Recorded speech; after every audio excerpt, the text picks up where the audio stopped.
Faye didn't expect that he would be able to get a god-tier item like Immortal King's Soul Cage, Sacred Armor. It was one of the set items that made up the exceptional set called Immortal King. Faye was fortunate that he was able to get this piece. In Diablo World, all 7 professions had their own top-tier green item sets. The best item set that the barbarian could get was this Immortal King, that was rumored to be the item set that Bulkathos, the father of barbarians, used when he was alive. Bulkathos was known as the Immortal King when he was alive, so this item set inherited that name. There were 6 components in this set, including a helmet, a hammer, an armor, a belt, a pair of gauntlets, and a pair of boots. The bonus power this set provided when it was completed was insane, and many barbarian players in the game in Faye's previous life dreamed of completing this set as the components were all hard to get. What Faye got right now was the armor component of the item set, Immortal King's Soul Cage, Sacred Armor. Its style was very cool, and its flashiness was indescribable. This armor included the chest plates, shoulder guards, arm guards, elbow guards, waist protector, and leg protectors.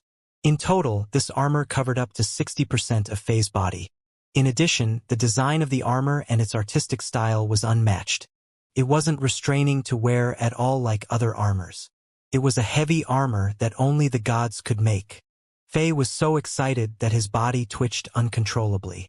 Without hesitation, he threw away the armor he was wearing that cost him 100,000 gold coins and put on this Immortal King's Soul Cage, Sacred Armor.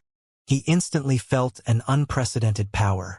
Light, comfort, power, security, beauty. All these words that described this armor flashed in Faye's head. Although this was a heavy armor, it was almost weightless. When Faye put it on, he felt like he was wearing a silk robe. Currently, almost everything under Faye's neck was protected by this godly armor. As if this armor was magical and had its own mind, it started to adjust itself to fit Faye's body perfectly. At this moment, the king looked like a god of war who was fully armed and just traveled through time. His unparalleled wild presence created numerous sound waves, and he somehow also looked like Bulkathos himself. With the armor on him, Faye was able to see the properties of this perfect armor. Defense, 999, durability, 100, required strength, 290, required level, 78, 50% chance to cast level 10 fire enchant when struck, plus 50% poison resist, plus 600 to defense, plus 2 to combat skills, barbarian. If Faye was wearing this godly armor during the battle with that man in red, he wouldn't be that defenseless and won't be that injured. Too bad I only have 1 piece. If I can get all other 5 pieces in the Immortal King, Faye giggled dumbly. He knew that he could only dream about that, as this goal was almost impossible to achieve in his lifetime. After Faye put on the godly armor, his combat ability increased a lot and he started to check out his other prizes. Except for this green set item, there were also 2 level 6 items. One of them was a pair of heavy battle boots called Giant's Rage Storm Boots, which had the following properties: plus 50% movement speed and 25% chance to cast level 5 enchant, Frosty Stars, when struck. The other one was a golden harpoon called Titan's Fury, which offered a damage of 99, except that there was also a level 8 item called Wrecker's Palms. Its properties were defense, 299, durability, 89, plus 25% penetration, and added frost damage. Overall, it was a great metal gauntlet. As the final boss in the normal mode, Baal did gift Faye some great items that other demons and monsters couldn't. Although Faye lost a lot of his items when battling with that man in red today, he got what he needed back after this kill. He instantly equipped Giant's Rage, Storm Boots, and Wrecker's Palms. However, he didn't like using harpoons, so he had no use for Titan's Fury. He put it in his bag and planned to sell it to the NPCs in the city. After all this, he used a town portal scroll and went back to Haragath. Human, you must destroy the stained world stone. Otherwise, the world will be destroyed. You will be lured by the evil forces and turn into a demon, and you will never get out. Before Faye stepped into the portal, The roars of the Archangel Tyrell were still sounding in the World Stone chamber that was collapsing.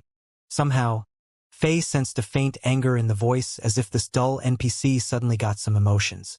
Maybe I'm just mishearing things.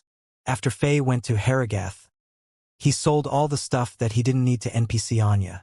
Then, without hesitation, he went back to Rogue Encampment and entered that mysterious stone room in the voids using the spatial portal that was already set up there. You are earlier than I thought. Did you defeat Baal already? Akira, who was carefully studying something with Cain, looked up and asked when she saw Faye's appearance. Eh? Faye nodded as he took out that stained world stone. Looks like the traveling poets in this world are correct. Love is the best stimulus for a warrior. Oh, so this is the world stone? God, such a beautiful piece. It is even more beautiful than I imagined. If it wasn't stained by the power of the hell, it would be even more perfect. Akira and Cain both stopped what they were working on and stared at the red world stone. As lights flashed in their eyes, Faye passed the world stone to them. Oh, no, no, no. We don't dare to touch this majestic piece of art. As if they saw a piece of burning iron, both of them backed off as they shook their heads and waved their hands.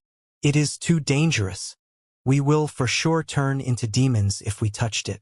The only person who can hold it and still be fine is you who defeated Baal. There would be trouble if other people touched it. Okay, I got it.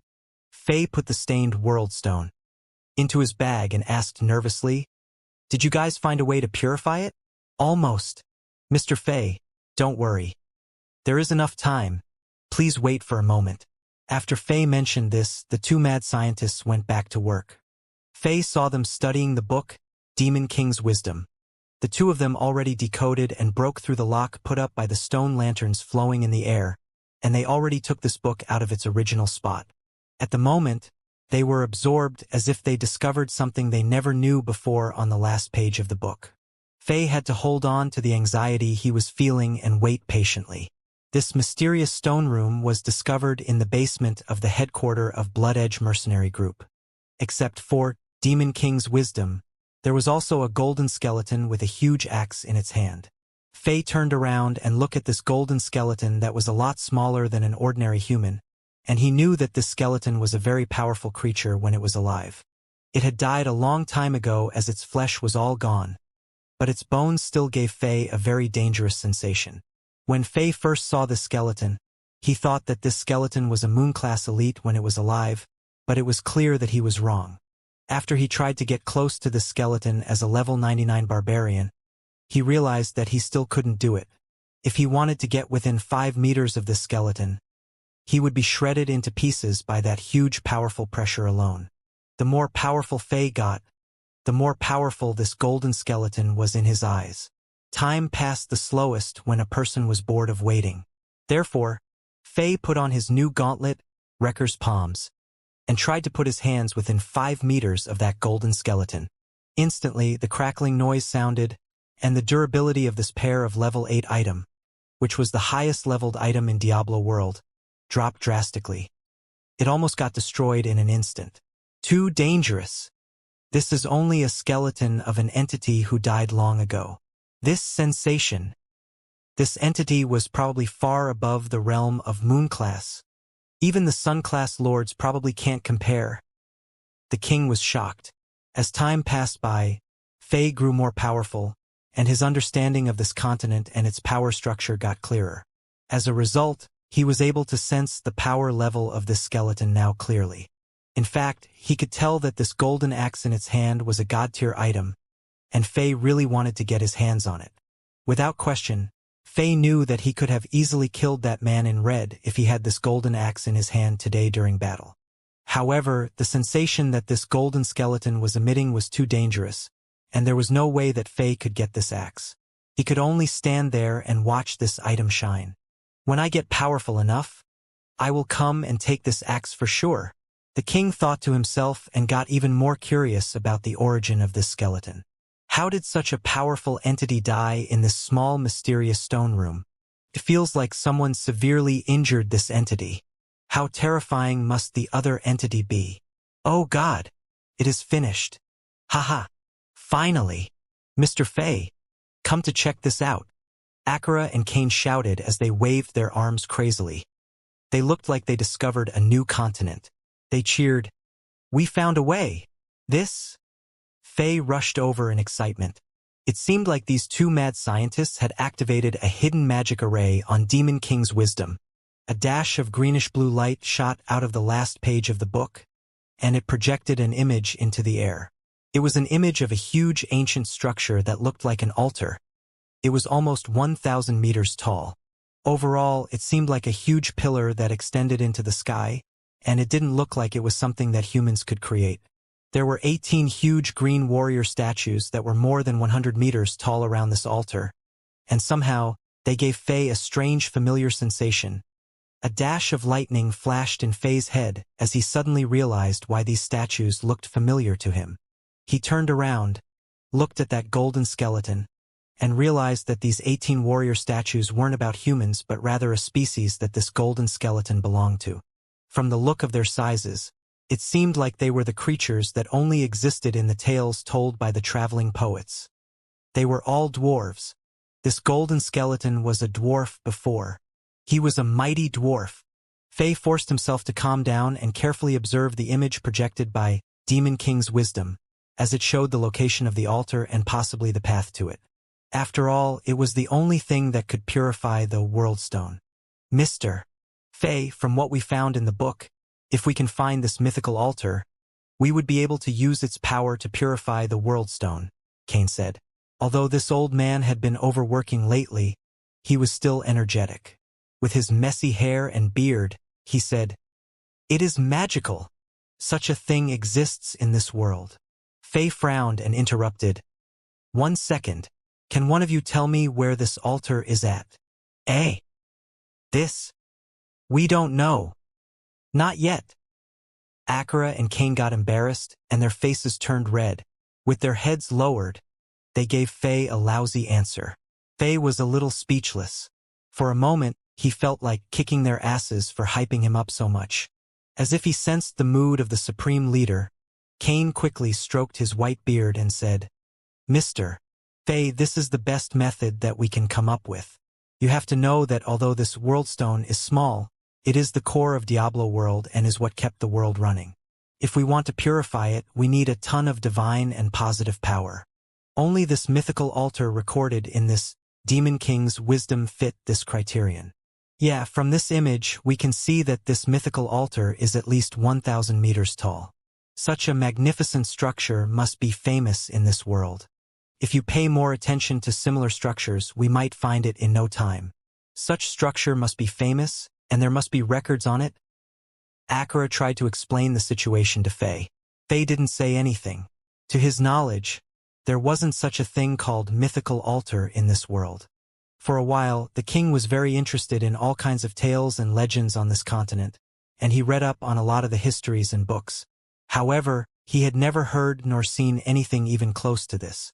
It would be impossible to find this altar. It was like seeking a needle in the ocean. Perhaps he couldn't even find it in his lifetime, let alone in 3 months. However, Fei knew that he had to keep calm. After he forced himself to calm down, he looked at the image in the air carefully. He was more concentrated than historians who were trying to spot the real artifact from the fakes. This image in front of him was the only thing that gave him clues, and he had to study it like an exam. After he looked at it again and again for 3 minutes in detail, he finally found a vital clue. This mermaid-like creature. Fei's heart skipped a beat as his body shivered in excitement. The king suddenly realized that tiny black creatures were flowing around this large altar. These creatures were flowing so fast that they left thin black afterimages. Fei didn't spot these creatures at first, but after he concentrated on the image more, he realized that they were mermaid-like creatures that were swimming around rapidly like lightning. He instantly connected it to the scene he saw in the underground ocean under Dual Flag City. There were a ton of structures at the bottom. Could it be that this magnificent mythical altar is in the vast underground ocean? The more Fei thought about it, the more real it became. The underground ocean was vast and was almost limitless. It was very mysterious as no one knew about it, and there weren't a lot of records about the mermaid-like creatures. Faye only found one drawing of them in the mayor's mansion. It was almost clear that the structures at the bottom of the underground ocean belonged to a mythical ruins that was yet to be discovered.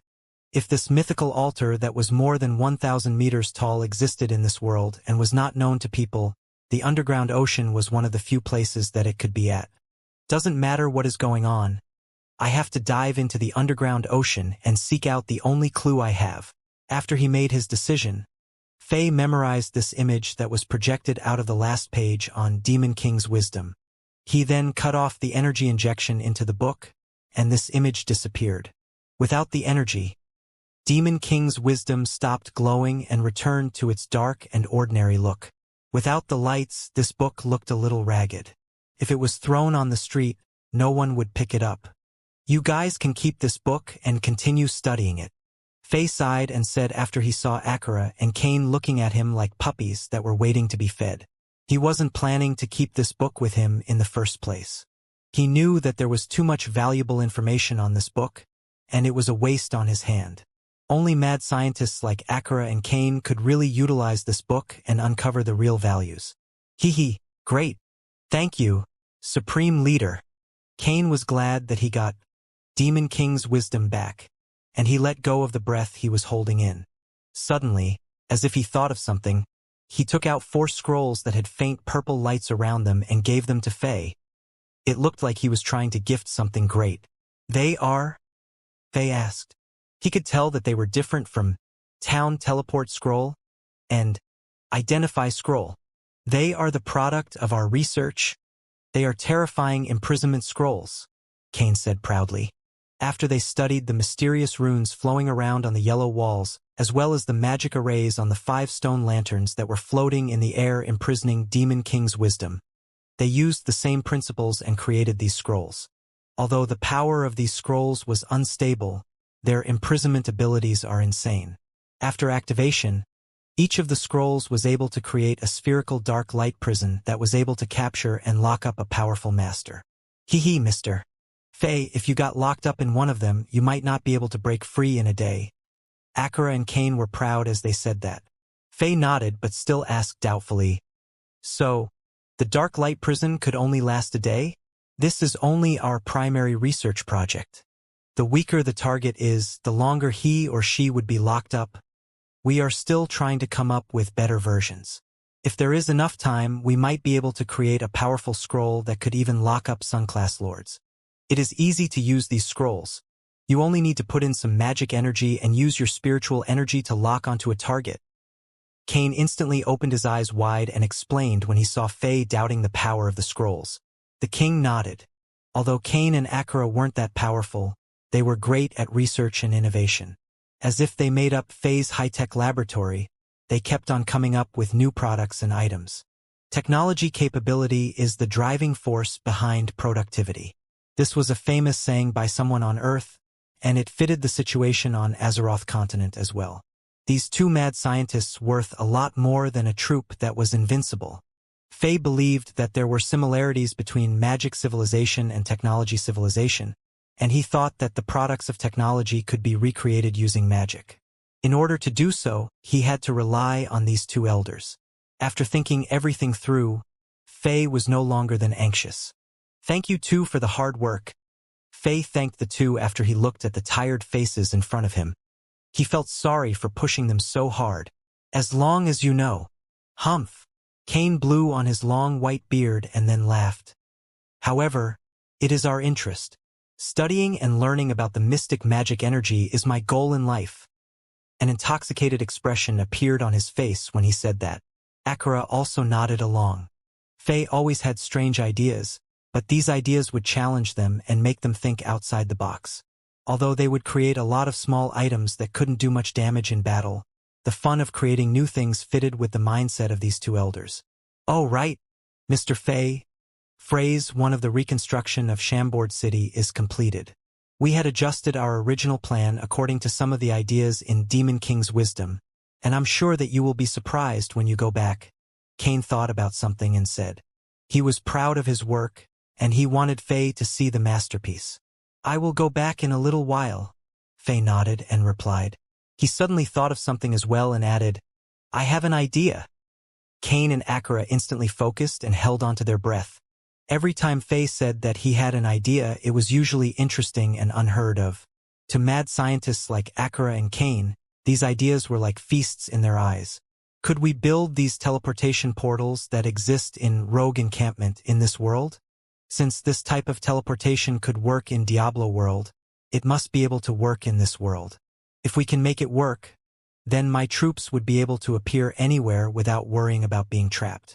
Actually, Faye had been thinking about this issue for a while now. Especially after how the situation in Jack's battle zone went, he felt like it was more urgent to test this hypothesis. If this type of long-range teleportation portals would work in the real world, then it would become one of Faye's secret weapons. The troops would be able to go between Dual Flag City and Death Ancient City freely, and the food and supplies would be able to be transferred between the cities easily even if the invaders of Jax surrounded the two cities entirely. The portals in Diablo world are all created by powerful entities long ago, and we only inherited them. We could only use them as the theories behind building them are too complex and too mystic.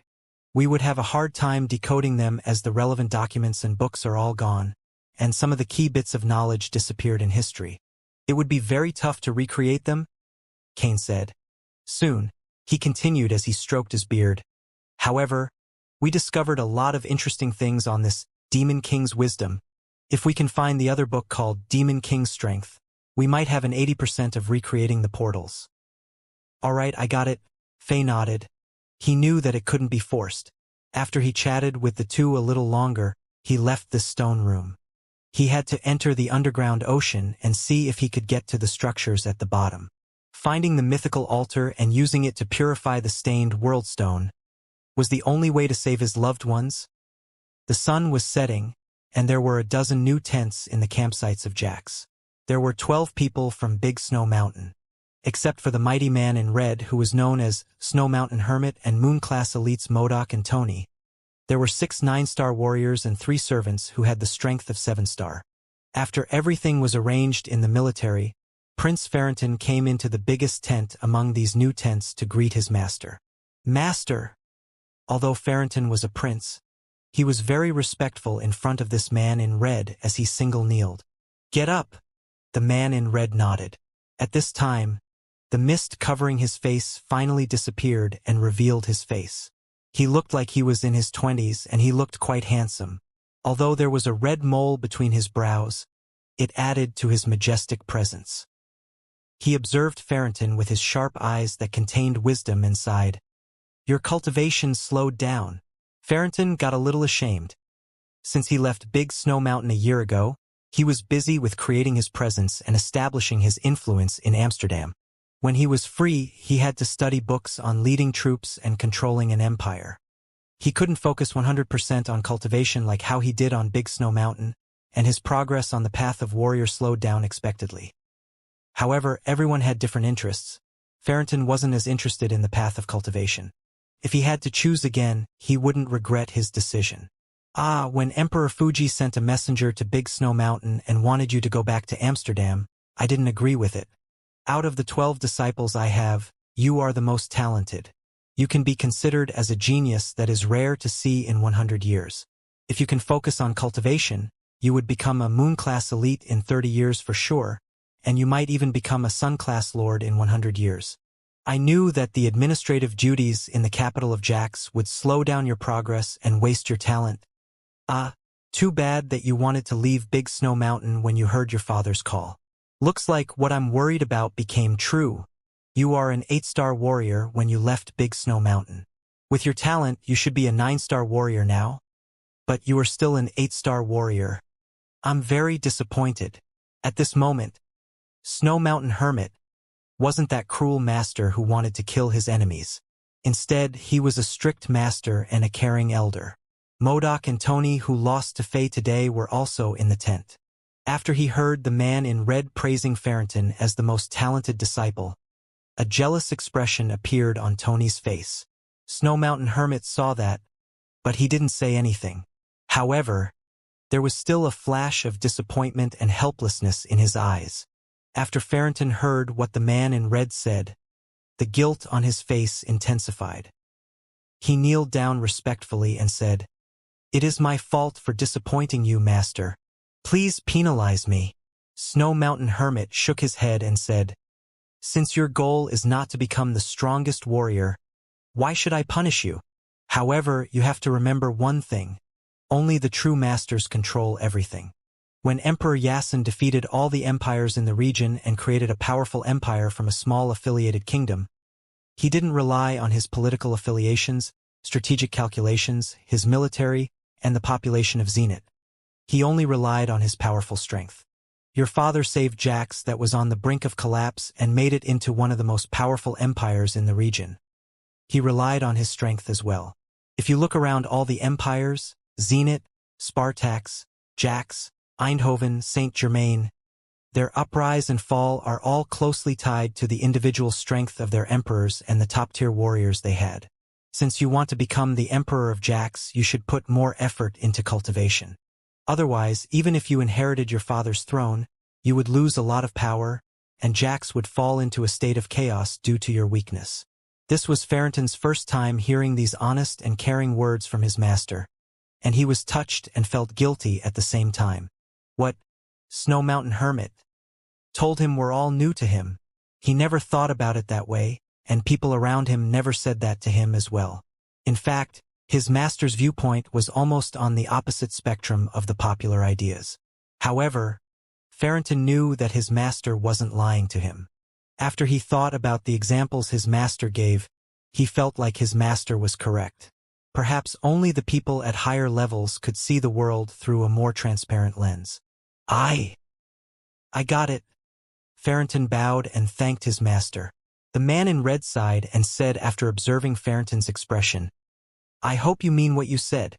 In this world, cultivation is everything." After he said that, he changed the topic and asked, "What is with the king of Chambord? Tell me, when did such a monster appear in Zenith? Why haven't I heard of his name in the last few years?" "Yes, master. This king of Chambord only came into power recently. According to the intelligence report I got from the military headquarters of Jax, it seems like this man's history is a legend of its own." Farrington got serious and told this man in red everything he knew. Lastly, he added, "This man is great at hiding his true strength. Many people believed that he is only a 6-star warrior, but from what happened today, we know that he is at least a peak 9-star warrior. Not sure if he is still hiding some of his strength." "You mean this man was an idiot before 18? He didn't even have control of his kingdom, and he didn't know anything about cultivation?" Lights appeared in Snow Mountain Hermit's eyes as he thought of something. "According to the information I got from multiple sources, that seems to be the case." Although Farrington couldn't believe it either, he knew that the information he got wasn't wrong. "That is impossible," both Modoc and Tony yelled. "I'm only guessing. But this man has a lot of secrets. Hidden strength? I don't think so. Maybe it is not that he is hiding his strength. Perhaps it is just that his strength is increasing at an insane speed all the time, and all the information you got is inaccurate due to the time delay. According to what you said, he was a 6-star warrior in the recent report. He was only a bit more powerful than you when he met you, and he is able to defeat 4 of your senior brothers who are all 9-star and Tony, who is a moon-class elite, easily. It seems like anyone who is under level 5 low-tier New Moon couldn't win against him." Lights flashed in Snow Mountain Hermit's eyes when he said that. No one knew what he was thinking about. Since this is the case, why didn't Master kill him today? Tony's jealous and angry expression destroyed his handsome face. He was getting uncomfortable when Farrington started to mention King Alexander's name, and he couldn't hold back his jealousy and the slight fear after hearing the comments Snow Mountain Hermit had for Faye. "I said that you need to sharpen your warrior confidence by defeating him. I only taught him a lesson today," the man in red scolded. After that, he smiled and continued, "However, I didn't expect to meet an old friend of mine." "Old friend? You mean that mysterious mage in Dual Flag City? He is your friend?" Farrington asked. The man in red nodded and said, "Yeah, him. It has been many years. A lot of people thought he died, but he is lively and well. Hee, it is time for us to clear up the past." Suddenly, Snow Mountain Hermit's expression turned serious as he said to Farrington, You shouldn't siege the city in the next few days. If I'm not wrong, more and more masters would be coming here in the next 3 days. Even your mysterious father Emperor Fuji might even come here and try out his luck. Those influential figures in Zenith and other surrounding empires would also come here. Haha. By then, this isolated desert would become interesting. What? This news shocked all of the other 3 people in the tent. They couldn't think straight for a moment. You guys would know what I mean soon. In the next 3 days, try to adjust your states and make sure you are at your peaks. I will take you guys to somewhere 3 days later. Okay, that is that. You guys can back out now. Snow Mountain Hermit waved his hand and closed his eyes. Yes, master. The 3 of them bowed and left the tent. As a Moon-class elite, Tony wanted to show off his power today. However, the reality slapped him in the face. Besides, since he didn't have the bloodline of Jax in his body, he didn't like MODOK and Farrington. After he sneered, he turned around and left coldly. The head disciple of Big Snow Mountain, MODOK, only shook his head in silence. Just like many other disciples in Big Snow Mountain, he also didn't know why their master treated Tony so well. Tony wasn't that talented and was quite arrogant. But Snow Mountain Hermit was willing to use a lot of resources and his own warrior energy to turn Tony into a Moon-class elite from a 6-star warrior. In their minds, all the precious potions and magic gems were wasted. Junior brother, be careful in the next few days. Something big is going to happen. Although Master didn't say anything, you should inform the military headquarters about this. Just like Farrington, MODOK, who didn't talk much, was also a loyal member of Jax who wanted Jax to become the most influential empire in the region. Therefore, the first thing he thought about was the benefit of Jax. Oh, okay. Trust me, senior brother. I will send scouts to inform the empire about this right away. Farrington replied casually. It felt like he was thinking about something else. He could almost guess what was going to happen. He knew it was probably related to the underground ocean and those mysterious structures at the bottom. The strange behavior of the water and the report from Inal both indicated that there was a mythical ruin at the bottom of the ocean. If this was the case, this news could attract all the masters from the region. Farrington wanted to keep it a secret and try to explore it slowly, but it seemed like it was impossible to keep it all to him now. What Farrington could do now was to prepare and help Snow Mountain Hermit to get more benefits from the mythical ruins. After MODOK said his farewell, he went into his tent to cultivate. The prince, on the other hand, walked to his tent with a lot of mental burdens. No wonder Master came here with all the top-tier warriors from Big Snow Mountain. His aim is the mythical ruins at the bottom of the ocean, and I got help today because I was lucky. He thought, Your Highness! Terrible news? All of a sudden, a scout charged over on his mount as he yelled, Shut up! What is going on? Why are you panicking? Although Farrington treasured his soldiers, he got angry after hearing this. His troops failed in the siege today, and the morale was already low. If the scout continued to yell and spread the bad news, it would affect the confidence even more. As if he figured out that he was doing something wrong, that scout instantly closed his mouth and hopped off of his mount. What is going on? Farrington waved his hand, and his warrior energy spread out and isolated any sound from being heard by other. Yes, Your Highness, the food supplies. The soldiers of Zenith raided our troop that was guarding the food supplies 25 kilometers from here. General Dean, who was leading the troop, was killed, and most of the 100 carts of food supplies were burned. That scout reported in his shaky voice. There were a lot of injuries on his body. What? How? As if he was shocked, Farrington's face changed color. The food supplies of his soldiers got burned by King Alexander once already, and the leftover food could barely last his troops for a day. The food supplies that were on their way to the campsites were life-saving treasures, and the logistics and supply paths were top secrets in the military. Only a few people know about the paths. How did Zenith know about that? How did they arrange this raid? Farrington thought desperately. Shit. It must be Alexander. It must be him. Farrington felt like he was inside a freezer as his heart was cold as ever. Without enough food, these 60,000 soldiers could die in the desert if no miracle happened. At this moment, a few more scouts rushed towards him. Their speed was even faster than this scout in front of Farrington.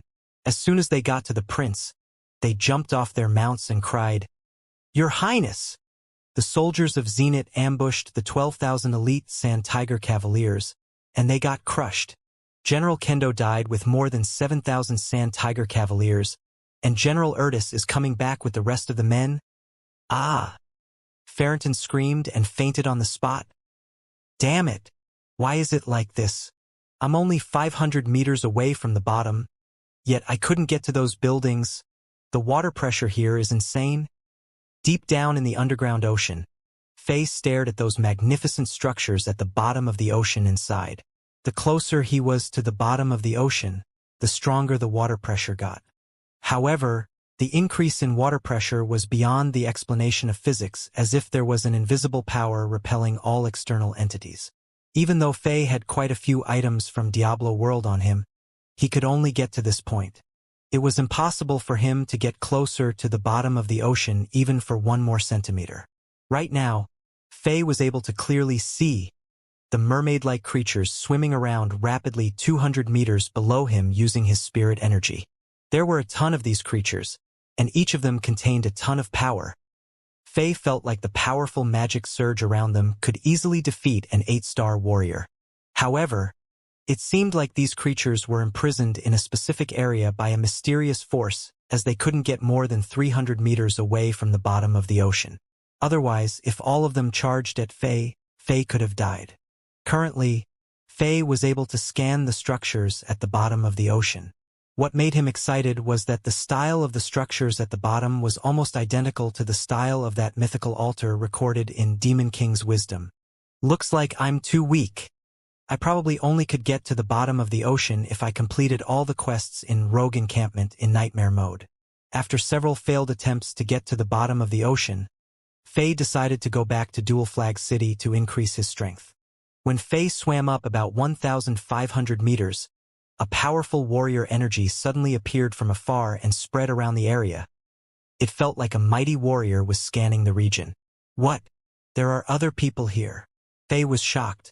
He instantly thought of some of the spirit energy techniques recorded on the purple scroll, and his spirit energy immediately wrapped around him.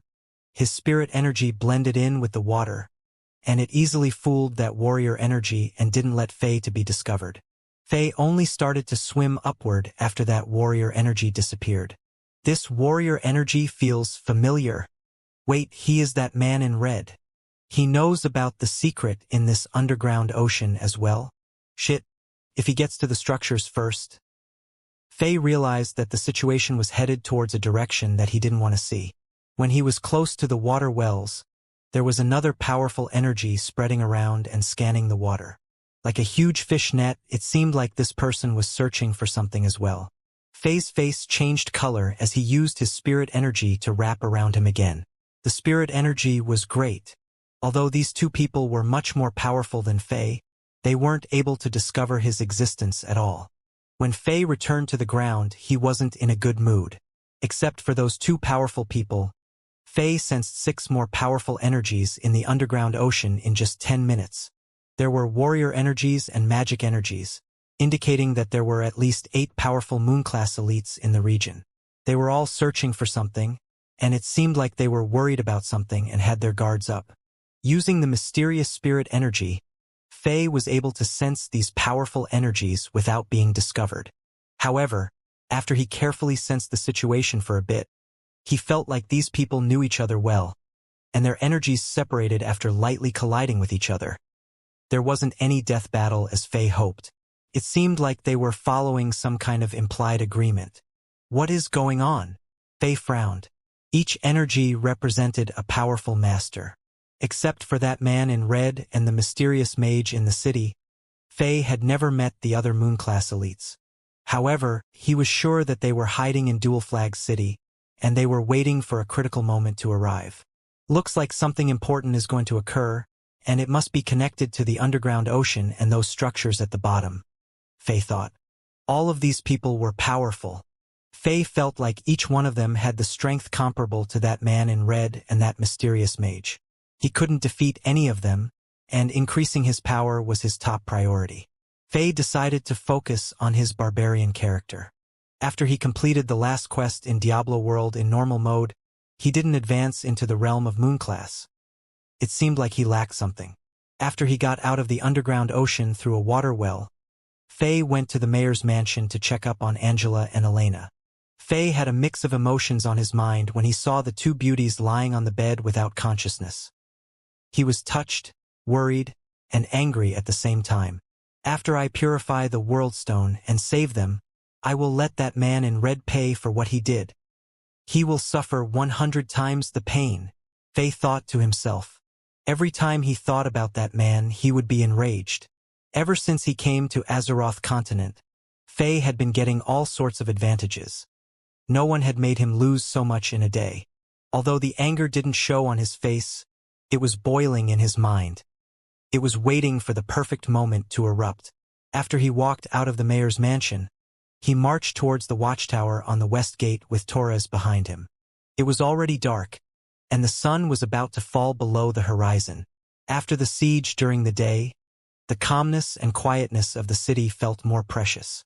Fortunately, the residents in the city were used to this intense lifestyle. There were still pedestrians on the street chatting with each other. Most of them didn't know about the hard battle that was fought today. They only knew that King Alexander won again and defeated the invaders of Jax in the siege. "Hey Jim, did you hear? We won another battle." Of course. With King Alexander in Dual Flag City, those bastards of Jax couldn't move forward anymore. Did you see that huge spear extending from the clouds? Those bastards of Jax made His Majesty mad, and His Majesty summoned the punishment from the gods and destroyed 30,000 enemies. My older brother is an archer, and he saw it with his own eyes. Really? No wonder. Only His Majesty could use this level of strikes. When could we participate in defense of the city? We have been training for several days now. I really want to get on the defense wall and battle alongside His Majesty. If I can see His Majesty's dominating presence in battle, I can die happy? Ha ha ha! Relax. We are now a part of the militia, and we will get to fight the enemies one day. I heard that the invaders of Jax are increasing the number of soldiers they are sending here. When Faye walked by a few young men who were wearing the uniform of the militia, he overheard their conversations. Those young men were chatting with each other in excitement, and they didn't know that they just walked by their idol. A smile appeared on Faye's face as he thought, after several battles, the atmosphere in the city is still better than I thought. The residents aren't scared of the war. It is a great thing. At least I don't need to worry about the spirit of the residents collapsing. Fernando, Faye suddenly thought of something and said, "Note this down. Remember to tell Czech to select 100 to 200 clever soldiers and order them to spread the official news about the battles each day. Of course, try to let them spread more of the good news rather than the bad. Make sure that the news gets delivered to the residents quickly and transparently. This is the only way that we could stop rumors and fears." "As you wish, Your Majesty." Torres noted this down on a scroll that he had with him. As the first personal guard of the king, Torres' backstory was quite extraordinary as well. After he stepped out and protected the future queen of Chambord, this young man from a poor neighborhood in Chambord got his life turned around. He got favored by the king of Chambord, and he became one of the few people with real influence in Chambord. Of course, he got where he was at today through hard work. Just like the other warriors of Chambord who started from the bottom, Torres was strict on himself. He would put a lot of time and effort into cultivation every day, and he was able to battle a 6-star warrior now. In the last while, Torres had been trying to study the etiquettes of nobles. This young man knew that he was the personal guard of Faye, so he couldn't only show his tough sides like Drogba and Pierce. He would be following Faye around, and his actions would reflect on the image of Chambord and Faye.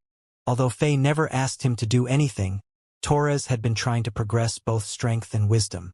In a short time, this young man who was weak and close to illiterate became a smart and mighty warrior.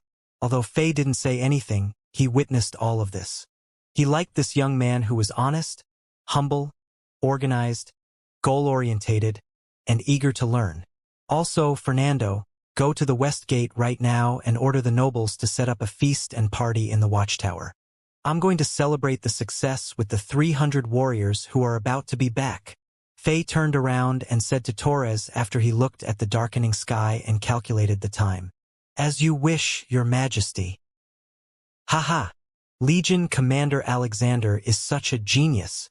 Andrew, how did His Majesty know about the logistics path of these sand ghosts of Jax? Rybri, who had a shocking scar on his face, asked Shevchenko beside him in excitement.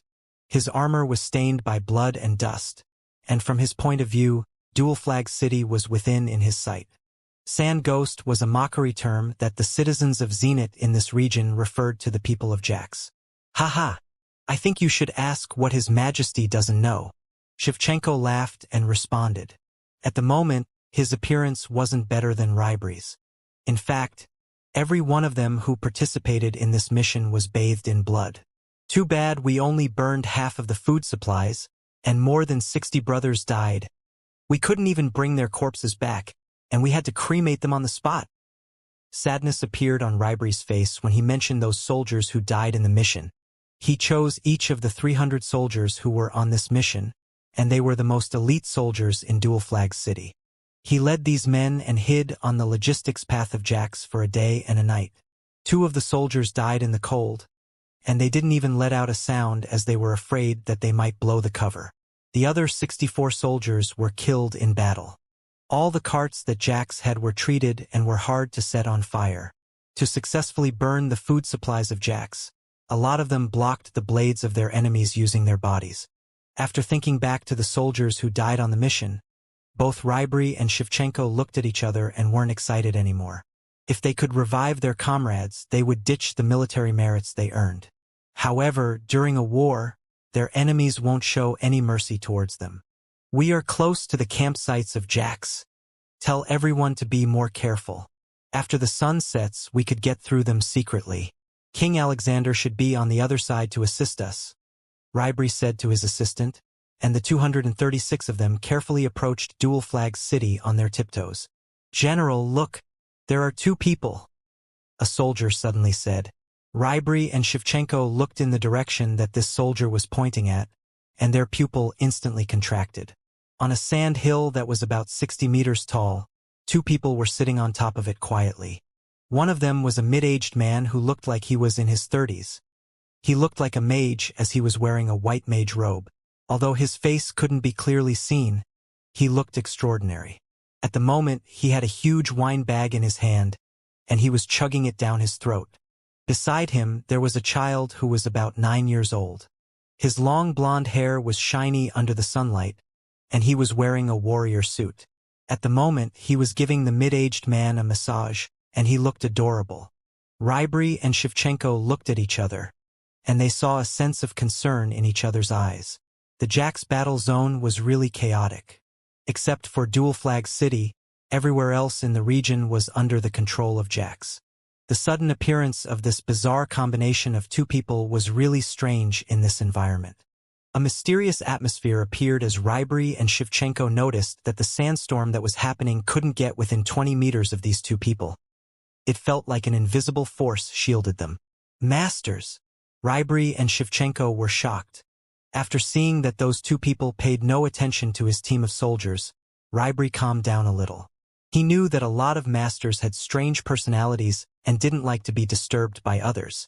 Therefore, he signaled the soldiers not to make any noise, and they continued to travel back to Dual Flag City. Since the sand hill that mid-aged man and child were on was in the way, the distance between these 2 people and the soldiers of Zenit got closer and closer. Gradually, Rybri and Shevchenko saw the faces of these 2. The mid-aged man wasn't that handsome, but his eyes and brows gave off a righteous sensation. The child beside him looked really cute, and his red cheeks and white skin made him look like a doll. Hey, be careful. There is a war going on. It is dangerous here. Leave when you can. Since that child was so adorable and one of the soldiers didn't want to see him die, the soldier yelled subconsciously. Oh crap! Shevchenko's and Rybri's faces changed color.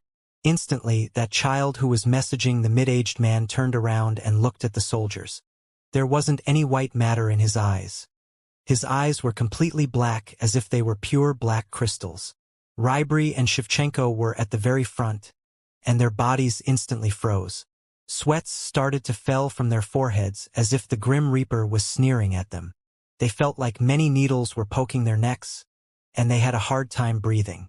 Such a dangerous boy. His single stare was enough to scare and freeze more than 200 elite soldiers, and they felt like their deaths were approaching. The chilly wind blew by.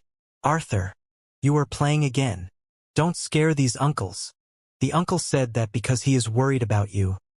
In this fearful moment, that mid-aged mage who was enjoying the wine suddenly spoke. He sounded like he was joking, but his words were sufficient. That little boy looked away and continued to massage that mid-aged mage using his small hands as a cute smile appeared on his face. From his smooth techniques, it seemed like he had done it numerous times before. Who? Rybry and Shevchenko felt like they survived a disaster.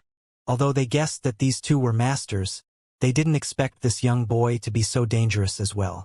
More than 200 soldiers of Zenit, who weren't even afraid of the vicious enemies of Jax, had fears in their eyes as they looked at this boy named Arthur. Like a devil, it seemed like this boy was able to grasp onto their brains and read their thoughts. Even though this boy still looked cute, he was no longer adorable in the eyes of these soldiers. "Whatever. Arthur, you have scared them. Let's switch spots and enjoy the moon in the sky." The mid-aged mage looked disappointed after his mood was disrupted. He put away his large wine bag and shook his head. After he waved his hand, a black flame appeared, and these two people disappeared from the sand hill. There was no trace around, and no one knew where they went. All the soldiers of Zenit on the sand hill were shocked. They felt like they all had a nightmare. "Quick! Let's move. The sun already set, and King Alexander His Majesty is waiting for us to go back. Keep your guards up and hurry up." Shevchenko shook his head and forced himself to calm down as he ordered the soldiers to move forward. At the same time, a team of people from the Holy Church appeared in a collapsed shrine in the desert that was about 3 kilometers away from Dual Flag City. The person in the lead was an elder who had a body full of wrinkles. His eyes were cloudy, his face was full of age spots, and he was wearing a luxurious battle robe with red edges. Even though his hair was white, it was combed nicely, and there was a 5-point crown on it. Also, he had a golden wand that was about 2 meters tall in his hand. This wand looked like a huge cross. This elder was staggering as he walked. It felt like he was going to fall at any second. However, he was walking in the center of the team. 16 fully armored holy knights who were wearing Holy Church-style silver armors with a red cross on their chest plate were walking around this elder as they tried to protect him. These holy knights were all giving off a robust and powerful sensation. This sensation was indeed the pressure created after someone's holy power got to a high level. Except for these holy knights, there were also a dozen priests in robes. With holy power around them, they were able to block the sandstorm from entering within 10 meters of them. It was obvious that this team of people was powerful, and they could easily handle tens of thousands of ordinary soldiers. The sensation of that devil disappeared? A young priest suddenly frowned as he said to one of his peers beside him, "I could no longer sense the evil energy of undead mage Hazel Bank. It feels like he disappeared in this world. That sly bastard. He led us around the desert in a full circle. If we catch him, I will make sure that he would be burned alive on the cross until his body turns into ashes." A mid-aged priest cursed. "We have to capture him this time. There is no way that this evil bastard could escape from an execution team. We will torture him and make sure he pays the price." These priests and holy knights who enjoyed high statuses couldn't take it anymore after their enemy tricked them and led them around the desert. Even though they were influential and mighty people, being exposed to the heat during the day and the chilliness during the night caused a lot of trouble and pain for them. They all had a ton of resentment on their minds, and they couldn't wait to torture this undead mage Hazelbank. Cough! Cough! After hearing the curses and complaints, the elder who had the golden cross wand in his hand coughed severely. It felt like he was going to die if the wind was going to blow at him. However, his weak, dry coughs instantly made the holy knights and priests around him shut up, and they waited for him to speak respectfully. The elder wiped his lips using a white handkerchief that had red edges around it, and he said weakly, "God said, Under the holy light no evil could hide. We are all servants of the God, and we travel around the continent to spread the holy light. We need to let the people who had fallen into evil wake up and realize their sins and accept our punishment. We shouldn't promote violence and hatred. Yeah. You are right, Mr. Pellegrini. We misread the God's instructions. All the priests around this elder bowed and apologized for their wrong behavior. The elder nodded and raised his left hand that was shaking a little uncontrollably. Suddenly, silver lights appeared in the air, and a snow-white crystal ball appeared in his hand. At this moment, this elder's weak body emitted a powerful sensation as if he became a giant. As the silver light flashed, ripples appeared on that crystal ball. Soon, a clear image appeared. There were two people in this image, and they were that mysterious mid-aged mage and that boy named Arthur. They are still in the desert. Judging from the landscape and the direction of the wind, they should be less than 6 kilometers away from Zenith's dual-flag city. That evil mage is there, and his evil dragon is there as well. They couldn't escape from the God's punishment. Let's enter dual-flag city and rest up for tonight. The mythical gate is going to open in 3 days, and numerous masters are gathering here. The Holy Church is sending more masters here, and I'm sure that is why this undead mage Hazelbank is here as well. He won't run from this opportunity, and we can try to kill him when we enter the mythical palace. The thin elder with white hair decided after he observed the image in the crystal ball. Yes, Mr. Pellegrini. Everyone on the team listened to this elder's words. They all jumped onto their mounts, and a silver-armored holy knight helped this elder to get onto a magic carriage that was levitating off of the ground. After they double-checked the direction, they headed towards Dual Flag City. In the watchtower on the west gate of Dual Flag City, the building was lit up, and there were a lot of people chatting and cheering in there. Less than 30 minutes ago, Rybry and Shevchenko successfully returned with the soldiers after raiding and destroying the food supplies of the enemies. The head commander King Alexander went out of the city to greet them, and a party was hosted in their name to celebrate their success. After he pressed down his hands and signaled everyone to quiet down a bit, Fei raised the wine cup in his hand as he stood up and said with a smile, "Everyone, General Rybry and General Shevchenko dived deep into the territory of Jax and burned more than 100 carts of food supplies of the enemies. They crushed the morale of the soldiers of Jax, and they deserve a lot of merits. I will be reporting this event to the military headquarters and the royal family to get all of the warriors rewarded. I'm sure that the tale of the 302 warriors of Zenith killing the enemies in their own territory would be recorded in the history book." Loud claps sounded in the building, and the people in there cheered in excitement. After a short pause, Fei continued, "This first toast is for the 66 brave warriors who sacrificed their lives for this operation. They proved their honor using their lives, and they protected hundreds of thousands of residents in Dual Flag City. They are our role models, and I shall cheer them on. Although their souls are able to return to the homeland, their corpses couldn't come back. Therefore, let's pay our respect to them." All of the soldiers who participated in this raid picked up their wine cups with tears in their eyes after hearing the high praises coming from the head commander. It was a soldier's dream to get a commander and leader who was clear on the reward and the punishment. Although these soldiers were at the bottom of the military ladder, and not a lot of people cared for them, they still wanted to be respected and be recognized. They didn't need much. Simple praises and simple smiles would them feel like they weren't wasting their lives. The soldiers chugged the wine with tears flowing down their faces. The wine never tasted so good. This second toast is for the 236 warriors who made it back alive. Your bleeding won't be for nothing, and your achievements won't be forgotten. Fei cheered. Everyone will get the merits on the book, and you will get 50 gold coins each.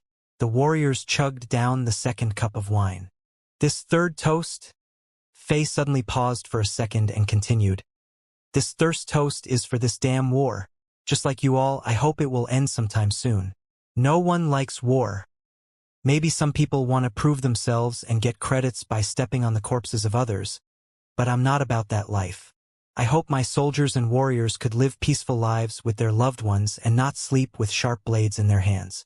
I hope I can still drink with you all after the war is over." After Faye said that, he chugged the third cup of wine. The atmosphere in the room suddenly became silent. However, this silence wasn't negative. Instead, all the soldiers were staring at the tall and handsome figure with admiration in their eyes. Even commanders like Rybri and Shevchenko chugged their wine and looked at Faye as if he was a massive mountain in their sights. The inside of the building was still lit, and the cheering and playing noises were still sounding. Faye already walked out of the watchtower. As the head commander, his presence would tense up the atmosphere, and the soldiers wouldn't be able to enjoy themselves to the fullest. As he sensed the cold wind blowing on his face outside the watchtower, he had many thoughts on his mind. Although he shouldn't let his men to get wasted like this, as it would create a bad example, he couldn't help but feel bad for them, as some of them lost their limbs and would be disabled for the rest of their lives. He allowed them to party this time, and what he said were all from his heart. Footsteps sounded behind him. "Sir, we encountered something strange on the way back, and I have to report to you." Shevchenko followed Faye out of the building and said. He told Faye everything about that mysterious mid-aged mage and that cute yet dangerous boy named Arthur. They disappeared after a wave of a hand?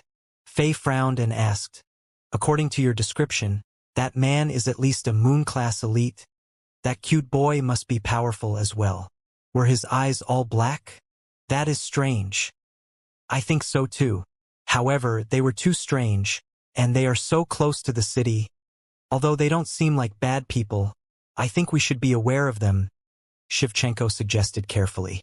Masters on this level wouldn't get themselves involved in wars between empires unless they belong to one party.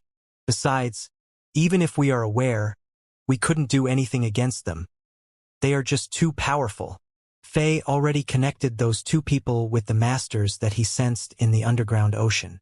Maybe they were among the powerful energies that I sensed in the water. The king had a feeling that something big was going to happen, as there were too many powerful masters around. However, we still need to know what is going on. Tell the soldiers to report back to me immediately if these two people are seen in the city," Faye said after he gave it some thoughts. According to tales and books, these masters all had strange personalities and behaviors. If the soldiers went up to them and questioned them, that might cause a lot of trouble. Shevchenko nodded and understood the situation. The king realized that he was still too weak, and he had to pretend to be a dumbass. His current top priority was to increase his strength. After all, only the influential people had the right to talk. If Faye was powerful enough, he could easily wipe out all the threats around him. At this moment, the noises made by the hooves of horses sounded from afar. The lights from a few torches could be seen in the night, and they were approaching Dual Flag's city quickly. Faye already spread out his spirit energy, and he saw who they were. It was a team of more than 30 people, and it was shocking how they went through the campsites of Jax. After the initial chaos, the invaders of Jax moved aside and made a path for these people to get through. Shevchenko's expression turned serious as he waved at the soldiers around him. He signaled them to keep their guards up. Everyone was nervous as they observed this team of people. When this team of people got closer, Faye realized that they had the flags of the Holy Church with them. The Holy Knights on the horses were wearing the silver armors that only the members of the Holy Church could wear, and there were also more than a dozen priests in the team. Behind these people, there was a carriage levitating off of the ground as a powerful wind elemental magic array was at work. Although these people were all powerful, Faye's eyes locked onto the carriage. The person in the carriage didn't reveal himself, but the king sensed the most amount of threat from him. "They are from the Holy Church, no wonder," Shevchenko, who was standing behind Faye, murmured. Only the Holy Church could make the vicious soldiers of Jax obedient and afraid. If they were from any other forces, these soldiers of Jax wouldn't let them go through their campsites and defense line like that. Soon, this team from the Holy Church arrived outside of Dual Flag's city. "Listen up. Red-robed Deacon Pellegrini from the execution team in the west region of the Holy Church has arrived. Why aren't you opening up the gate and welcoming him?" A holy knight rode up on his mount and shouted. Shevchenko and the soldiers on the defense wall all looked at Faye for an answer. Opening up the gate of the city at this moment was very dangerous. If the invaders of Jax decided to charge up and attack, the city could be potentially conquered. If that happened, all the defense the soldiers of Zenit put up would be wasted. Besides, who could be sure that these people weren't enemies of Jax in disguises? After all, the soldiers of Zenit who completed the mission all came back by climbing up the defense wall using ropes, and the corpses of the soldiers who died on the battlefield outside the city were taken back into the city via carts that were tied onto ropes. Except for the 2 times when the gate was opened to let in the reinforcement of Wolf Teeth Legion. It was never opened. You dumb idiots! Open up the gate immediately!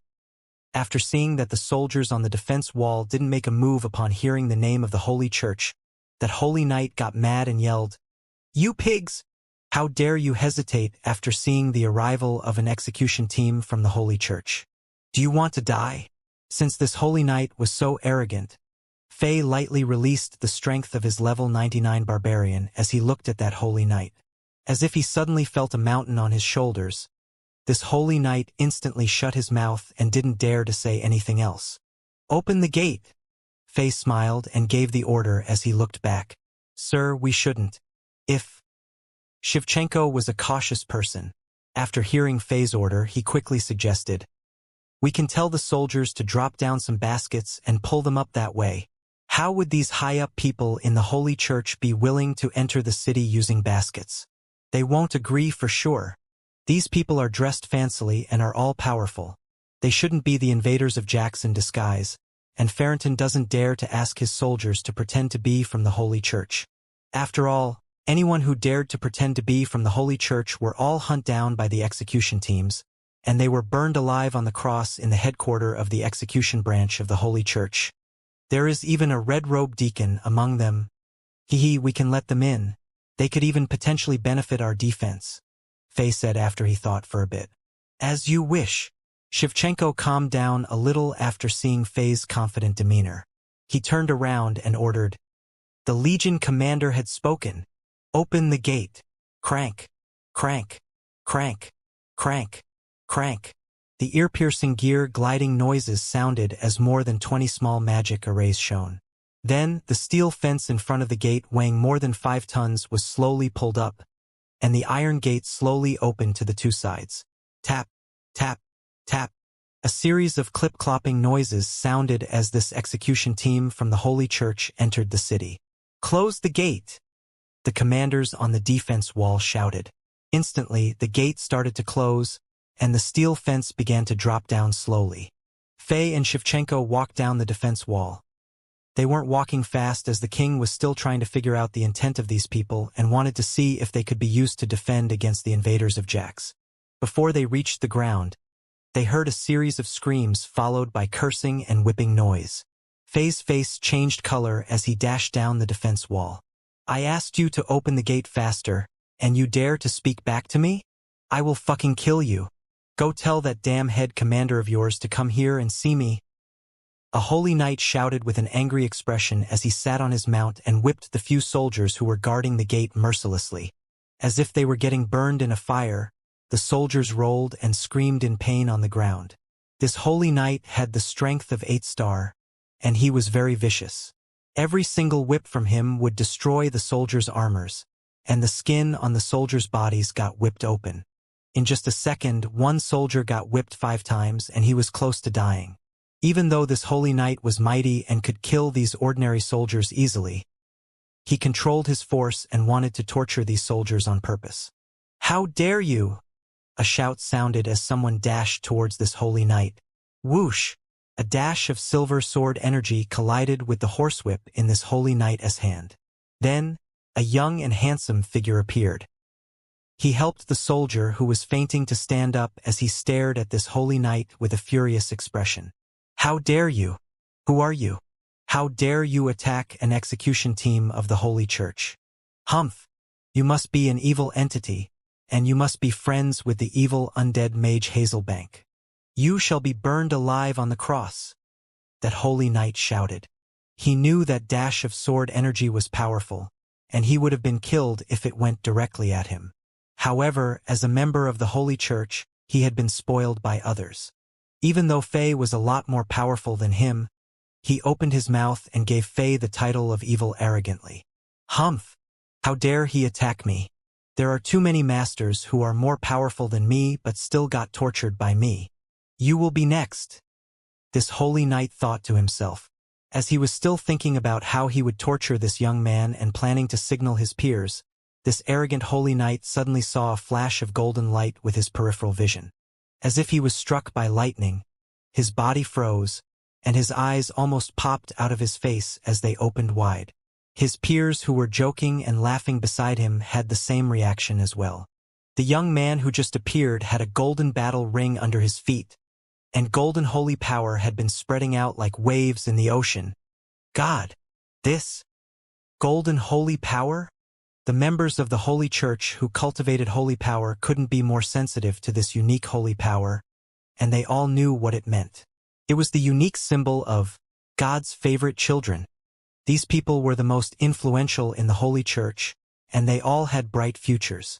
The God loved everyone who had golden holy power, and they had the potential of becoming the next pope of the Holy Church. As the golden holy power shined, the entire area was filled with the divine and gentle energy. The soldiers who were whipped and severely injured gradually woke up. They felt like there were several dashes of warm energy flowing around in their bodies, and the pain they were sensing was almost gone. As they opened their blurry eyes, they saw a tall figure and a handsome face that they could never forget. Healing injury was one of the critical uses of the holy power. After all, other elemental powers such as water elemental magic energy couldn't heal others as effectively, sir. King Alexander! The soldiers in the area realized what was going on and all yelled as they kneeled. You are... The holy knights of the Holy Church got off of their mounts and slowly walked over. Although they weren't sure about Faye's identity, they were a lot politer than before as they looked at Faye with some fear and respect in their eyes. God said he loves all creatures the same. As the followers of God, we need to spread this message across the continent and make everyone experience the love and kindness of the Lord. However, as holy knights, what you did are against the God's will. You are bringing shame to the Holy Church. After Faye healed the soldiers using the skill prayer, he turned around and scolded the holy knights using the mission statement of the Holy Church that he learned from traveling poets. However, the holy knights of the Holy Church who were vicious a moment ago didn't dare to argue, and they all lowered their heads. After all, Faye's golden holy power and sharp stares were putting too much pressure on them. If Faye didn't have other plans and if he weren't in public, he would have destroyed these holy knights who had no sense of respect for other people. The king hated people who bullied others, especially the ones from the Holy Church. When that priest Belisi tried to semi-kidnap Angela, Faye used his necromancer power and sent him into the heavens. The holy knights didn't know what to say. They were all shocked by Faye's presence. At this moment, the levitating magic carriage that was being pulled by a handsome horse that had all pure white fur slowly floated over, and a priest opened the gate of the carriage respectfully. This priest then helped an old man, who was wearing a black and red robe and holding a golden cross wand, to get out of the carriage. Huh?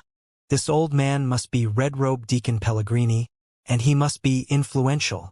Although he looks like he is going to die at any second, the hidden power in his body is terrifying and far beyond the realm of everyone else in the team. He must have been a moon-class elite for many years. Faye didn't say anything, but he got more cautious. Cough, cough, cough. You guys, why aren't you apologizing to God's favorite child, His Highness? Do you guys really want to die on the burning cross? That old man coughed and scolded. When he started speaking, his chest moved up and down rapidly as if he was going to die, but his voice was loud and clear. A dash of light appeared in his eyes when he stared at the holy knights furiously, and he then turned around and said to Faye with a smile, "Your Highness, which shrine are you from? Why are you here training in a little remote city? Are you trying to figure out my background?" Faye sneered in his mind. After he used his paladin mode and easily fooled that little priest named Zola in Chambord, Faye realized the value of this identity.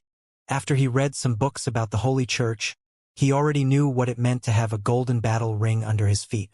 Therefore, he had been planning to utilize his paladin mode and continue this scam. The king knew that this identity was critical in some situations. How could he perfect this lie? Faye had many ideas but ended up choosing the most secure option, keeping up the mysteriousness. The identity of God's favorite child was a secret, except for the golden battle ring that would appear when someone uses holy power. All other information on these important people were well kept in the holy mountain, Wallow Mountain. Other than the Supreme Pope and a few top-tier priests and holy knights, no one had access to these documents that were stored in the Holy Library. Perhaps gods really existed in this world, as no one in the history was able to fake this identity. After all, only the members of the Holy Church had the ability to cultivate holy power, and the golden battle ring couldn't be mimicked even if someone tried. Therefore, the Holy Church never had its guards up around people with golden holy powers. However, Faye, with the help of the Paladin mode, was able to exploit this loophole in the system. After Red Robe Deacon Pellegrini asked him that question, Faye frowned and said with an arrogant tone, "I'm King Alexander of Chambord, a level 1 affiliated kingdom of Zenith." Pellegrini's expression froze for a second when he heard the answer. However, as if nothing happened, this old man smiled and replied, "Oh, I see. Your Majesty, we are on a mission, and we need to stay in the city for a period. Please don't mind us." In fact, this old man was fooled by Faye. Every single god's favorite child was tied to one or multiple influential figures in the Holy Church and was connected to multiple forces. The Holy Church wasn't as tight and organized as people had thought. Since the Holy Church pretty much covered the area of the entire continent, each of the bishops had power in their own regions, and there were multiple branches and forces in the Holy Church. Usually, these branches of power were known as shrines in the Holy Church, and each of the powerful shrines would choose a god's favorite child to support. If their god's favorite child could become the Pope, then their shrine could dominate over other shrines for at least more than 20 years. Pellegrini was sure that the mysterious god's favorite child in front of him wasn't from his shrine, but he still had to give Faye enough respect on the surface. If he offended a god's favorite child and triggered the forces behind him, he won't be able to bear the anger even though he was a red-robed deacon. In the northern region of the Holy Church, there were more than 100 red-robed deacons, but there were only 4 God's favorite children. Faye's mysterious presence fooled him, and he didn't know which shrine this God's favorite child was from and why this God's favorite child took on the role of the king of a level 1 affiliated kingdom. Even though he was suspecting that it was related to the opening of the mythical gate, Pellegrini, who was old and sly, didn't want to ask anymore. The more he knew, the more dangerous the situation would be. After all, he didn't want to become the sacrificial lamb between the battles of the shrines. "There is a church in the city, and you guys could go there to rest." However, Faye nodded and continued after he turned around to look at those arrogant holy knights. These few people stained the glory of the god, and they injured the subjects of the Lord because they misunderstood the Lord's intent. I think they should pay for their cruel actions. Those holy knights were terrified after they heard Faye. The punishments the Holy Church had were cruel and painful, and these holy knights knew about it well. Even if a metal statue went through the punishment process, it would be able to open its mouth and cry in pain. If this God's favorite child wanted to punish them, they would die painfully without having the ability to fight back. "Your Highness, there is no need to get so angry. These holy knights are just too tired from executing the mission, and they lost control of their temper for a moment. God said that forgiveness is a virtue, and we should accept the apologies of poor fallen souls. How about we ask these holy knights to compensate these soldiers 100 gold coins each and apologize under the watch of the god?" Pellegrini smiled and suggested after he bowed with the help of a few priests, "They are all here to kill the evil undead mage Hazelbank." Undead mage Hazelbank? Faye thought he heard of this name before. Many books and tales mentioned undead mage Hazelbank. This man was described as an evil monster, and he was one of the few elders of the Undead Mage Union Undead Shrine who survived the massacre put on by the Holy Church. It was heard that this man was very powerful. Rumors said that he was a Sun-class lord, and he had summoned an evil undead bone dragon that was invincible during battle. This combination of man and dragon was extremely powerful and evil, and living beings would be turned into skeletons wherever they went. But isn't he already killed by a Saint Knight? Why is he around here? And how could these 30 people defeat a man like that? Kill Hazel Bank? That man could kill them all with his finger. Or is Hazel Bank just a cover-up? And they are here for something else? The more Faye thought about it, and more he linked it to the frequent appearances of the mysterious masters in the area. Although he was confused, he didn't ask more questions. Instead, he sneered and waved his hand impatiently, as if he barely agreed with Pellegrini's suggestion.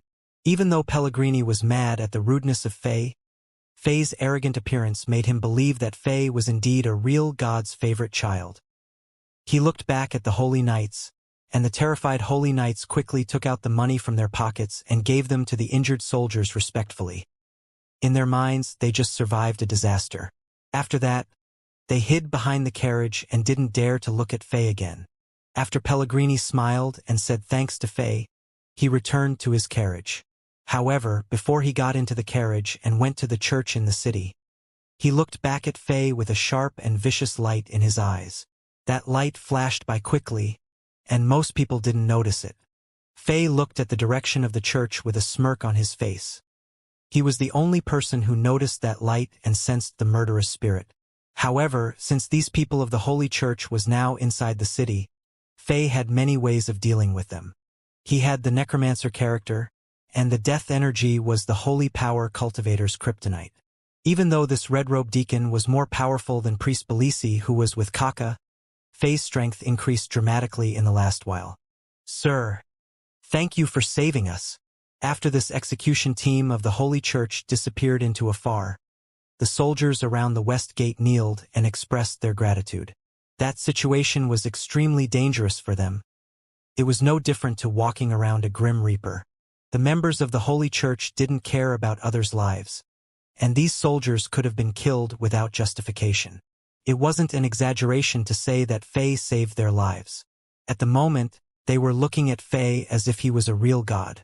The Legion commander is willing to scold the high-up priests and members of the Holy Church for us? And those people are terrified of him? These soldiers thought to themselves as they looked at Faye as if they were worshipping a god. Even the 6-star warrior Xianxia could only barely hold himself back. When he lost to Faye during the competition in St. Petersburg, he already respected Faye. After he saw Faye battling with the Moon-class elite from Eindhoven Empire, Costacarta, on the Marshal St. Mountain, he was brought to submission. Therefore, he rejected the recruitment from all other powerful forces and joined Faye's Wolf Teeth Legion. For the last while, he had been shocked by Faye again and again. Whenever he thought he had seen all the cards Faye had, he would realize how wrong he was. What just happened followed that pattern. The king's image was completely redrawn in his head. He felt like he could understand the king of Chambord less and less. Chaos is approaching. Would the empire be able to survive through this? Many people are looking for new directions, and it is time for me to make a pick as well. King Alexander, you could even order the people of the Holy Church around. Are you the man who deserves my complete loyalty? Xianxia thought as he quietly clenched his fist. Although he had two personalities and was sometimes dull, it didn't mean that he was stupid. In fact, since he didn't talk much and was great at observing, he would always make the better decisions. Tightly monitor the church and report to me when they make any moves. I want to see if they are really here to kill Hazel Bank or they have other motives. Faye walked up the defense wall as he sneered. As you wish, Your Majesty. As if he made a decision, Xianxia replied respectfully. Ha! Faye realized the change in how Xianxia addressed him. He turned around, carefully observed this bright and tough man, and smiled. Okay. He nodded. After he organized the matter with the defense, he went back to the mayor's mansion to check up on Angela and Elena.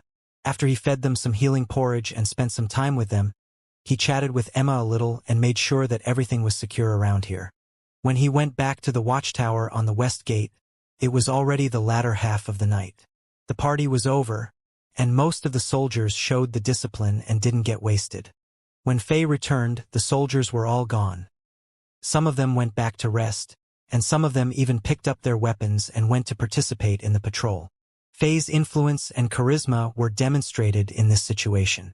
Since he, the Legion commander, would join in the patrol, the regular soldiers were more motivated to do more. Pierce, Drogba, Hwerk, and Canort were now guarding the mayor's mansion, and only Torres was with Faye in the watchtower on the west gate. After calculating the time and making sure that the time limit got refreshed, Faye walked into the watchtower and traveled through a portal to enter Diablo World. Buzz. After the buzzing noise sounded, Faye vision blurred. What surprised him was that he didn't go into Diablo World directly. It felt like he was standing in space with the projection of the 7 characters around him. These characters had different auras around them, and they were wearing the corresponding items in the game. The barbarian who had Bull Kathos children in his hands and Immortal King's soul cage, sacred armor on his body looked the most dominating. As I expected, after I went through all the quests as the barbarian, something changed. Faye thought about it and decided to go into Diablo World as the barbarian. He didn't enter Diablo World directly this time.